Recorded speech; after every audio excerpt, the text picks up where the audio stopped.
The second half of the 2023 MLB season is here for the Mariners. We just got out of the All-Star break and the MLB draft for the Mariners, so there's a lot, and I mean a lot, to talk about in episode 16 of the Hit It Here podcast. I'm here with Joe. Joe, how are you? I'm great, man. I'm excited for the second half. We, exited the first half on a high. Hopefully we can continue that stretch. But before we get to anything about that, obviously, what everyone's waiting for, the tell-all from Colton's point of view from the All-Star Week. How was it, dude?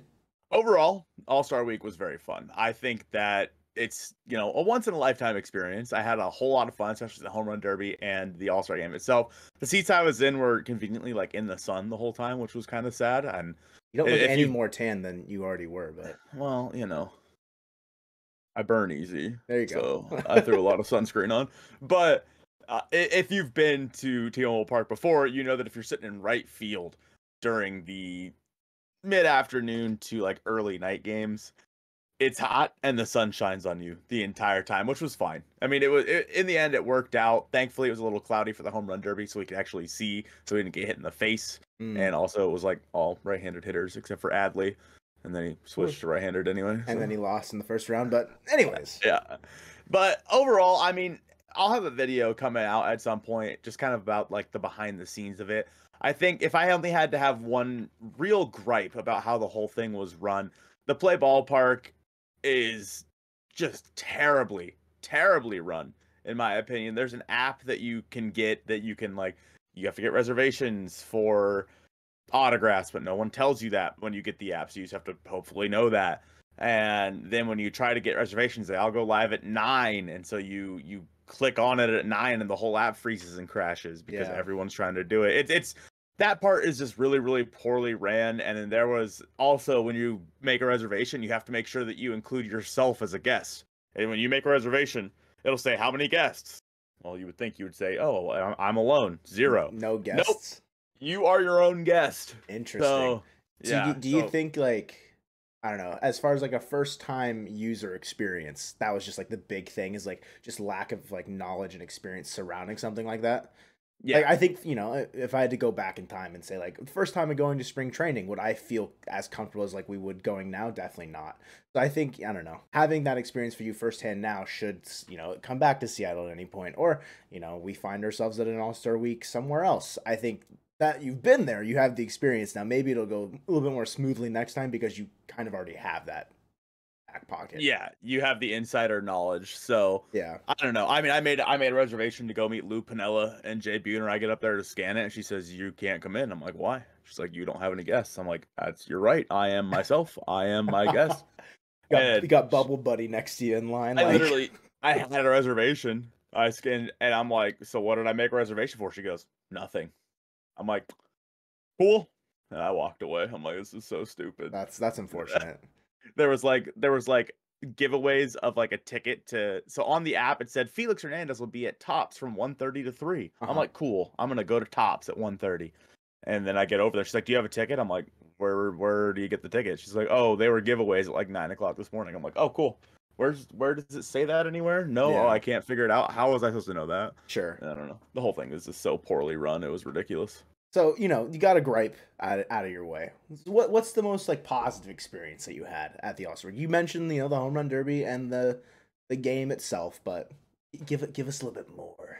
Yeah, I mean, again, and overall, I come out of this week extremely positive. That was the one thing that I wasn't happy about. But the week itself is super cool. I think the play ballpark is really cool when you get down to it. There's a lot of cool things there. They have some stuff from the home run, or not the home run derby, the Hall of Fame. Okay. And the Negro League museums and whatnot is really cool. And just a lot of things, especially if you have kids. If you have kids, it's a really cool experience. You can bring them to go do, they can play on a field with Tino Martinez, for example. He was out there coaching them, and which was cool. They had their own little home run derby thing out at Lumen Field.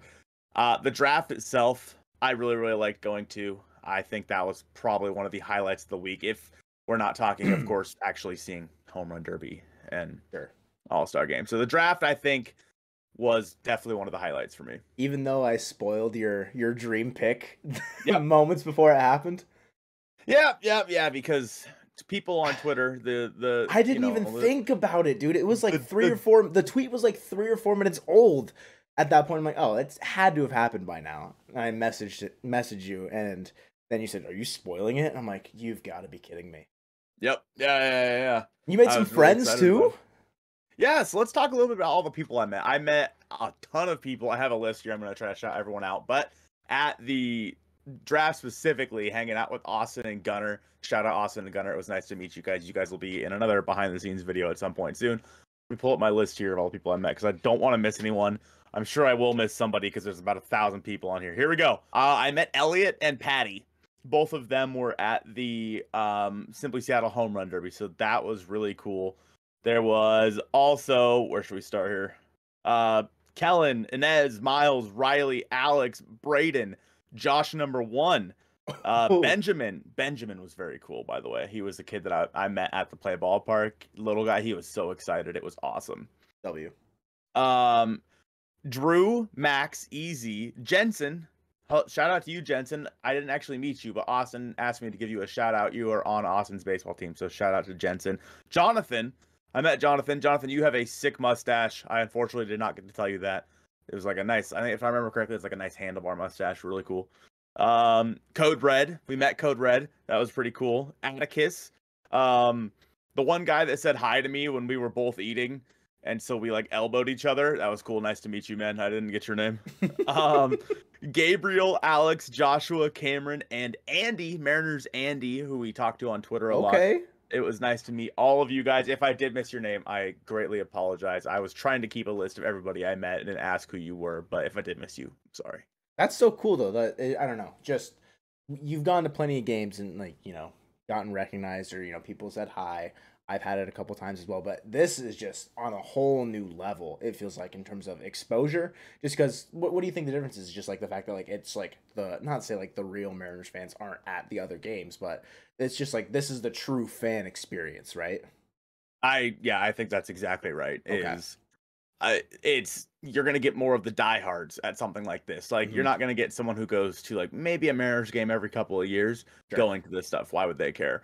So everyone that's there, they love baseball, and I don't know. Also, side note here, I want to I tested a theory for the All-Star game, right?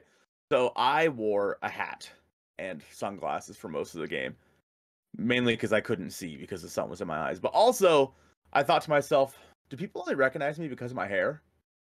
And I did not get recognized once at the All-Star game. I would imagine so. It's like it's a completely different disguise. It's like you're Clark Kent. You know? And had you gone to the bathroom, taken the hat off, taken the sunglasses off, walked out, I bet you within 10 minutes you would have been recognized. Oh, speaking of the bathroom, I met 2 guys in the bathroom at the Futures game. All right. So let's talk a little bit, Joe, about the MLB draft, the 2023 MLB draft, because obviously you made a little bit of a video about it. I haven't really gotten to talk about it all that much, but let's just recap really quick what you thought of the Mariners draft this year. I honestly did not pay attention after the first day, if I'm being real. And that is definitely a big mistake on my end because there's a lot of guys that have gotten picked in those middle rounds that have come up pretty quickly or just have made an impact within the organization. So we will definitely take a deeper of a dive as time goes on here. But I don't know. I thought there wasn't really. I think where we were at the point in the draft, the impact player that could have been like this, like whoa moment was kind of probably already taken. Colt Emerson looks like a great product, right? He's super young, can develop him really well. Same thing with Farmello and Pete. There's a lot to like about the 3 first-round picks there. And then I had a slight little hiccup with the recording for, what was his name? Ben Williamson? No, not Ben. Is it Ben? I had a bit about him in the video that I was going to put in there, but my audio was really, really scuffed. And I don't know. I like what I've seen from him. It gives me big Tyler Locklear vibes, and I think a lot of people would kind of be akin to that as well. But yeah, I think there's a lot of value. I mean, people have been talking about the value in this draft since, the beginning of the year, maybe even last year, talking about where the value, how heavy it is in terms of previous drafts. I think the Mariners probably have made a couple big splashes in here and just kind of bolstered up their farm, which is definitely, something to consider going into the trade deadline. Yeah, and I think that the way that they did it, in my head, it made a ton of sense to me because obviously the past couple of drafts, in the video I made about who the Mariners could draft, even though I did not get a single one of those right. I was this close to getting Chase Davis right. Thanks, Joe. You're welcome. The way when I made it, I noted that the last 2 years have been high school. Like they went college, college, college, college with Hmm. Jerry DePoto, and then high school, high school. So they're kind of leaning more into the high school guys. And I think that this is their way of making a more sustainable product because you think about the way that the Mariners prospects have been coming up. You think about like the waves, if you will. Jerry's described it as waves. And you saw like the Logan Gilbert, Jared Kelenic, like them getting called up, and then of course kind of the Julio, George Kirby sort of wave, if you will, Yeah. and then I guess kind of on the horizon we probably have like the Harry Ford wave, or we had the Bryce Miller, Brian Brian Wu, Wu. Emerson Hancock wave, and then the next wave will probably be like the Harry Ford wave. Maybe who else might come up with Harry Ford? In terms of like big impact, I could see one more, maybe not a wave, but a ripple before that. I would assume we'll see someone like a Jonathan Clase or someone in that range where they're kind of getting close, like they're in AA or AAA right now. But whether or not that's like the big splash that you're talking about like big waves, like a Harry Ford or a Cole Young. They're probably what 2 years away for being kind of realistic. So yeah, I'd say those two guys would probably be the next ones for me. Agreed. And with Ford, it also just depends on how long they want to wait, how much they want him to develop, which he's obviously developed quite well. But Yeah, they don't want to pull the Mike Zanino route and then have him come up like 2 years before he should have yeah. and be an unfinished product. So with that, then you have going even deeper into the minor leagues. Then there's like the Cole Young part of or part of the wave, and then now we have the Colt Emerson part of the wave. If we're picking like one headliner, so Hmm. they're all coming up in waves, guys that are supplementing each other. And I think that's exactly what the Mariners are doing. Is they're building this out for long-term success. Could they have gone with a college bat that could be here in the next couple of years? Absolutely. They absolutely could have. And there have even been guys who get drafted and then are up at the end of the same year they were drafted, which is wild to me. Yeah. But it can happen. And could the Mariners have gone with someone that is going to progress that quickly? Sure, they could have. But then you have a team that is all becoming free agents all around the same time. Yeah. As you slowly add different layers to this, these are all guys that, oh, George Kirby's a free agent. Well, we can supplement him now with player X that we got in the 2023 draft. And if Jerry DePoto and Justin Hollander and Scott Hunter and all these guys have proved anything, it's that they're really, really good at this. All of their first round picks over the past, 6 years, of course, minus the Cole Young pick and the Harry Ford pick, because they're just not there yet, Yeah. have made it to the big leagues. You think George Kirby, Logan Gilbert, et cetera, et cetera. They're all in the major leagues Yeah. right And now. making a big impact as well. Yeah, and they're huge for this team. So the Mariners are good at this.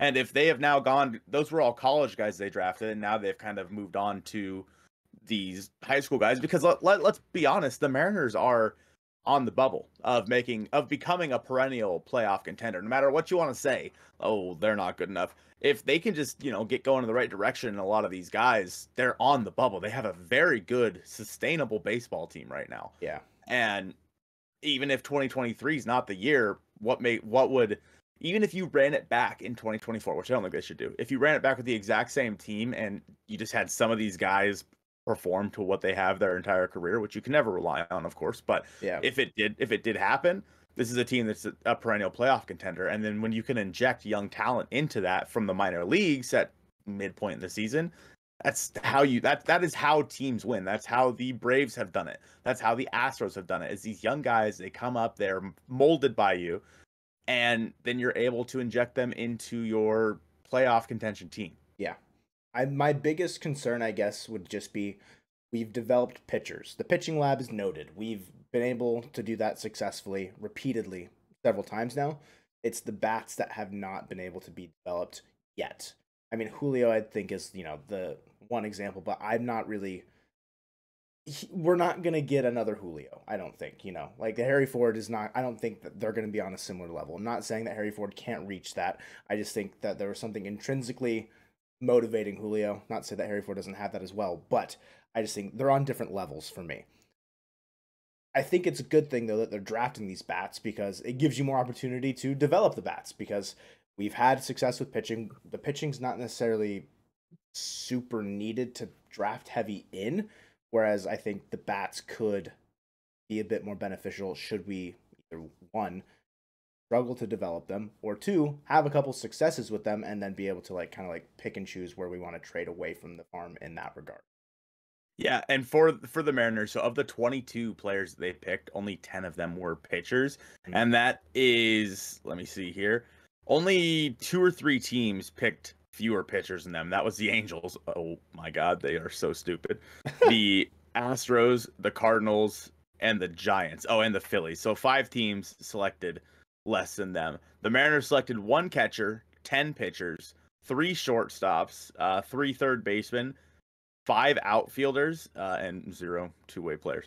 So, yeah. Ty Pete, former two-way player, as of August last year. Guy that hates pitching, yeah.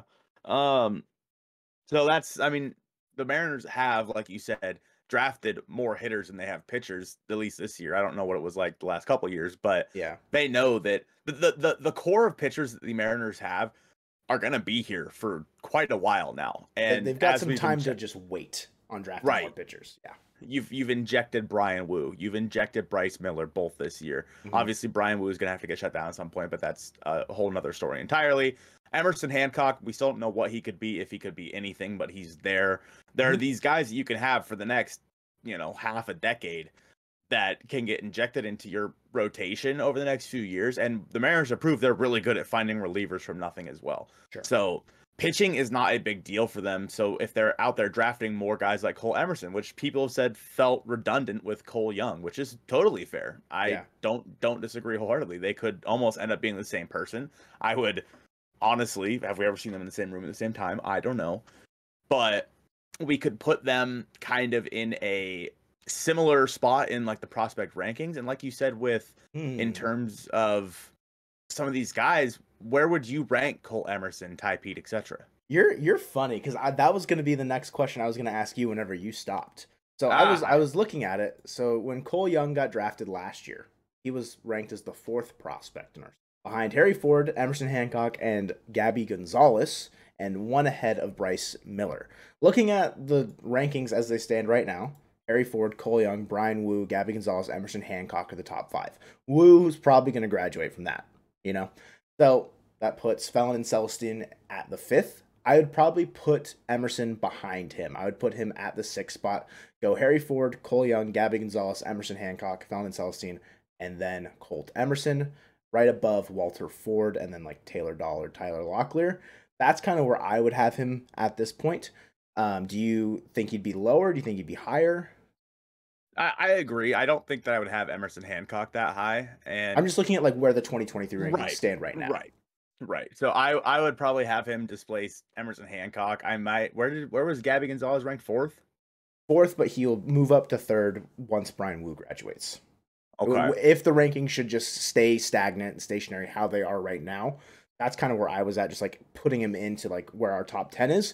Should nothing change except for Wu leaving, that's kind of where I was taking my point. Yeah, I think that's probably about right. And somewhere in the top 5. I would say maybe between 3 and 6 is where I'd put him, I guess, if we're being honest. I could definitely see him replacing Emerson Hancock on that list pretty easily.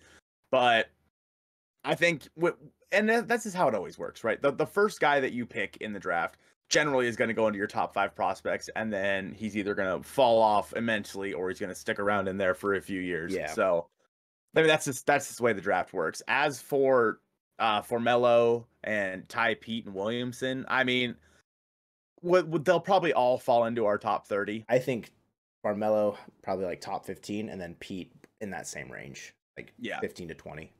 Yeah, I would agree with that. I'd put all 3, the first the first three, I'd put them all in the top 20. Okay. And then with Williamson, maybe around like 24, 25-ish. Again, I don't have it right in front of me, and I'm just kind of going off the top of my head right now. But that's kind of what I'm thinking with these guys. Yeah.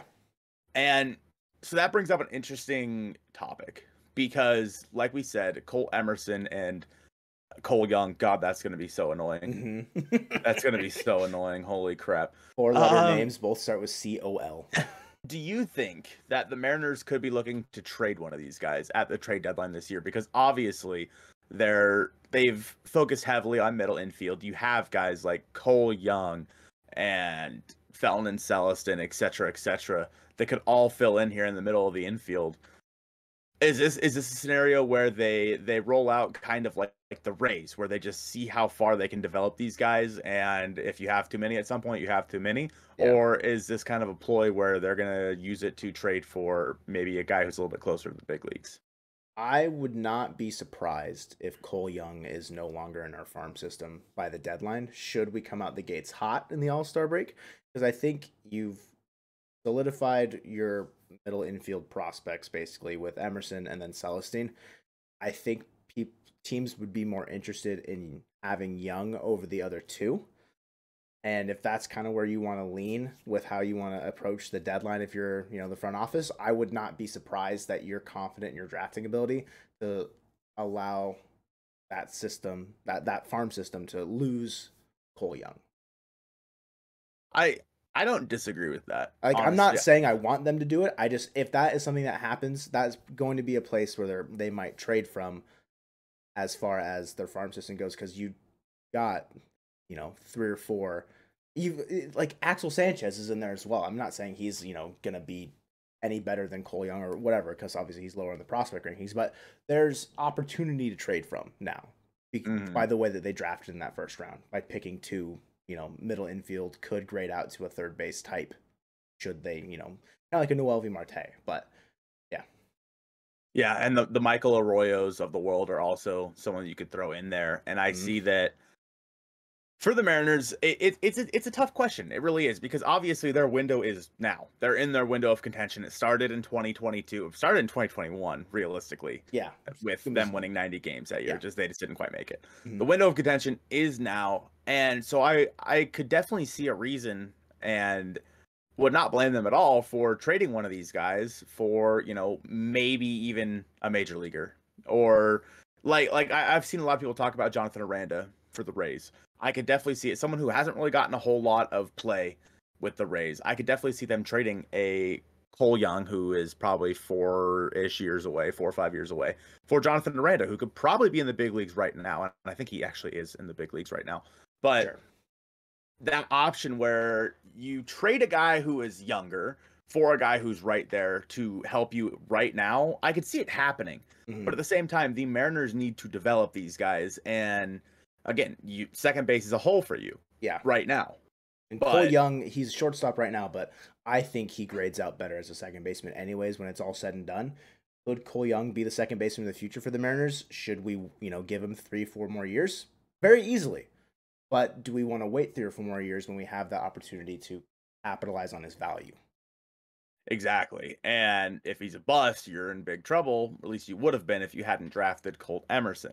Yeah. And so these guys, there's a chance that the Mariners keep them and try to bring them along to be the future middle infield. But there's a decent chance that if they do want to capitalize right now, because let's be honest, is Jerry Dipoto and Justin Hollander, are they running the ship in a few years? Who knows? I personally hope they are. Yeah. I personally hope they are. But if they want to kind of ensure that, it's always a what have you done for me lately thing. So let's say the Mariners miss the playoffs this year. They miss the playoffs next year. There's a decent chance that these guys are out. Yeah. And especially with the expectations that have been set. Exactly. And so do they want to capitalize on a prospect like Cole Young right now, and which might harm the future a little bit, but you have a few more years to figure out what to do in that place then. Yeah. Whereas to trade for, I don't have an example, but to trade for someone to play that position now, it's definitely possible. And in terms of trades, we actually got a few questions when you posted our community tab post about what the Mariners could be doing here. Do you want to bring those up real quick? Kirsch asked, what teams who are out of playoff contention could have options for the Mariners to trade with in terms of getting a bat? Now, there's the issue is, I think, there's a lot of teams that probably still think that they're in it because they're right on the cusp. Hold on. But there's obviously somewhat like teams out there that we can kind of focus in on, and we've talked about this team before. It's the St. Louis Cardinals, a team that is 11 games back of the surging Cincinnati Reds. They're last in their division behind the Pittsburgh Pirates. They need help, and they're already looking to the next season. Could we, take a look at someone on this Cardinals roster? I don't think it's going to be, I don't know. Like, I feel like Brendan Donovan's too valuable to what their core future could be, in their opinion, because just like, I don't know, he was good last year, and like the position that he plays, I don't know who would replace him in that way, and he's young, controllable. Are we looking at like a Paul Goldschmidt? I doubt it. I really doubt it. And same thing with Arenado. So I don't know from the Cardinals, because it's probably going to be an outfielder because that's where their surplus is. But do they want a guy like Cole Young, or would they, want some other type of prospect in our system, because we know that they're going to probably want to focus on pitching. So it's tough to say with the Cardinals specifically. Do you have someone that jumps out to you from the Cardinals or maybe from another team? I mean, we talked about the Nationals a while back with Lane Thomas and maybe even Heimer Candelario, even though, there's beef between him and Cal Raleigh. Air quotes around beef. But I don't know. I'm not sold on any specific thing right now. I think in a week's time, I'll have a lot more clarity surrounding like this specific topic. Yeah, and especially now that the draft's over, like Jerry has even said that nobody was talking about trades during the draft because they were all preparing for the draft. Mm-hmm. And now he did say probably that first week or so out of the All-Star week that their trades will start picking up, which is already true. I think we saw 2 trades on Wednesday, like small ones, of course, but yeah. Nonetheless. And like you said, the Cardinals are a team that, makes a lot of sense. The only problem is the only guy they're going to want to trade is Tyler O'Neill, and we don't want Tyler O'Neill. Yeah, no thanks. It's not what we need. Mm-hmm.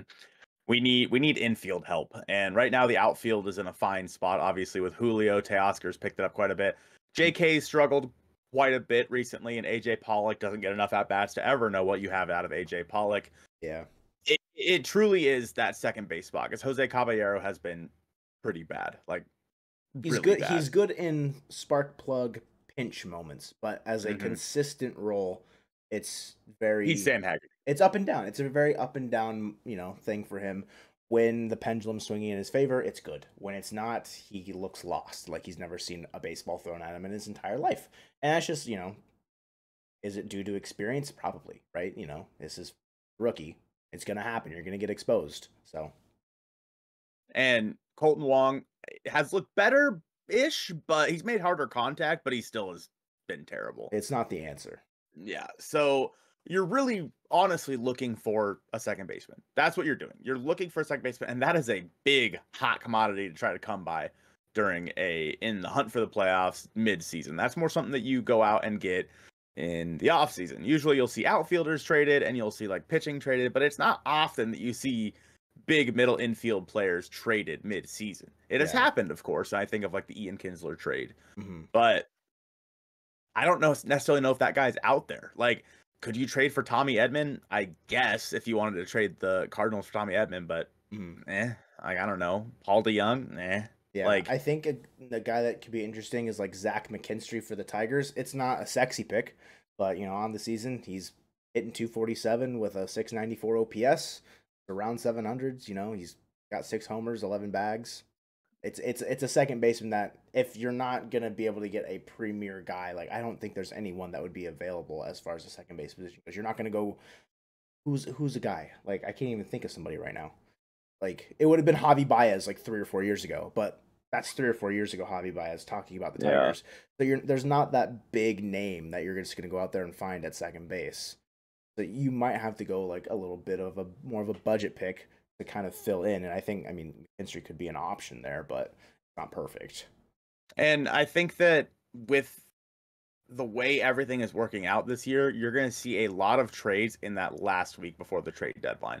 Teams that will finally figure, okay, we're not doing anything this year. This isn't going to happen.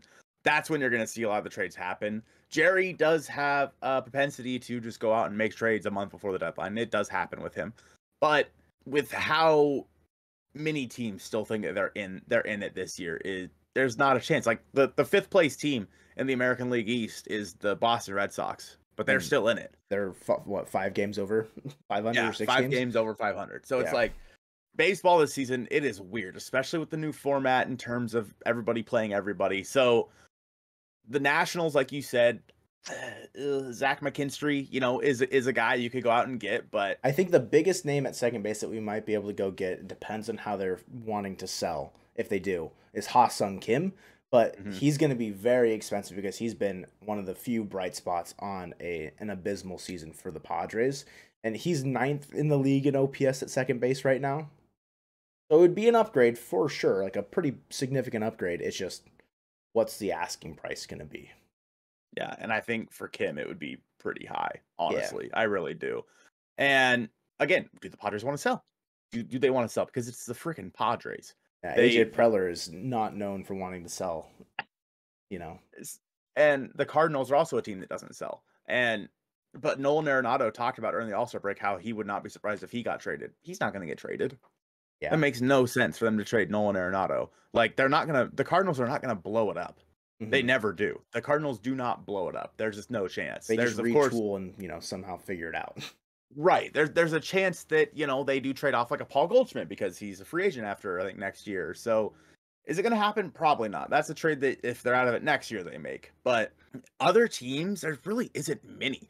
The White Sox are a team, but it's like, you want from the White Sox? Not really anyone. Nobody. So, like, I don't know the right answer to the question, unfortunately, because we're somehow, some way, we are 3 weeks away from the MLB trade deadline. We still don't know. We still don't know what teams are completely out of it and what they're willing to trade and what the asking price is going to be.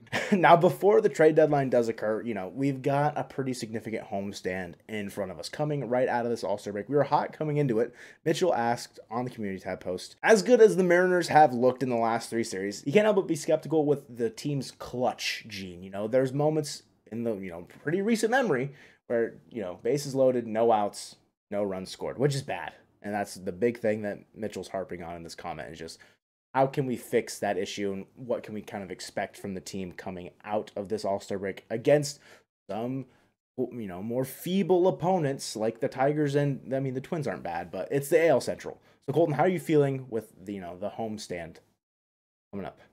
I think going into the break was the way the Mariners went into the break was really, really good for the rest of the season. Like the fact that they took down 3 contending teams and won all 3 series, it's a big deal. It really is. When you think about the motivation that they have going into this All-Star break, they could have gone in limping like the Texas Rangers or like the Angels. They could have gone into this All-Star break limping, and you have a week where that just gets on everyone's mentals, and so coming out, you're going to be playing again, like you said. You'll take on the Tigers. That's a team that you should, honestly, I would say you should sweep. It's hard to sweep in baseball. You should take the series against the Tigers. You really should. And with some of these guys, Julio, hopefully he, is still hitting the ball pretty, like hitting it hard. Yeah. He's getting rewarded a little more often when he's hitting the ball hard. We need JK to step it up a little bit. But overall, against some of these, like you said, more feeble teams, it's just a time to continue getting right. The Mariners got right going into the All-Star break, but now to keep that momentum coming out of it, and that specifically is on the offensive side of things with some of these guys. Teo's been hit or miss lately, and Julio, like I said, kind of hit or miss as well. But in terms of their clutch gene, it's baseball. We've said it for the last 10 years, the Mariners can't hit with the bases loaded, and maybe there's something to that. I think that statistics say they're actually like middle of the pack, and for them, it's something that we've seen in past years, like where they have been so good in these clutch moments. They always come through with the big hit when they really need it, and we haven't seen it much this year. With that being said, they've kept themselves above water. They're 1 game above 500 going into the second half of the season, which isn't great, but it's fine. So if they can come out of it, hopefully they don't need the clutch gene playing against these teams. Hopefully they put up 10 runs a game on all these guys. Fingers crossed. But if they don't, basically, let's put it this way. The next 4-ish series probably shape the way the trade deadline looks. And easily. That's why it mattered so much to the Mariners that they went into the break hot. Now, as long as they can come out of it hot and they don't look like they've cooled off and they continue to play well, there's a good chance the Mariners go and make some decent deals at the trade deadline. If they come out of it and just play lackadaisical again, then you're going to see the Teoscar Hernandez probably get traded off. You're going to see maybe Tom Murphy gone. So in terms of clutch gene, I don't know, because there have been times where they have gotten the big hits. There have been times. But 2-out RBIs for us have been huge this year. I mean, best in the league, I'm pretty sure. So that one is just, it always leaves a sour taste in your mouth when they don't come through. But when they do come through, it's like, oh yeah, they did the thing that they're supposed to do. It's just kind of like our mindsets surrounding offensive production, just like, oh, they should be producing these moments and they're not. What's the underlying thing? Well, they're producing in the other ones, so like, kind of like balances out, I feel like, in terms of like my mindset around the offense, in terms of that clutch factor. You always remember the bad. That's just the way it always has been, especially with the Mariners fan base. You remember the bad things, and you look back on the few good things that happened and say, man, what it was like when things were good. Oh, the days. With that being said, that's going to wrap up Hit It Here podcast number 16. We appreciate you guys watching this one. Big second half coming up for the Mariners. Make sure you stay tuned to Mariner Mojo and check out all the things we'll be putting out, because we'll be covering this team up until the very last second, especially with the trade deadline. Appreciate you guys watching this one, and go Mariners.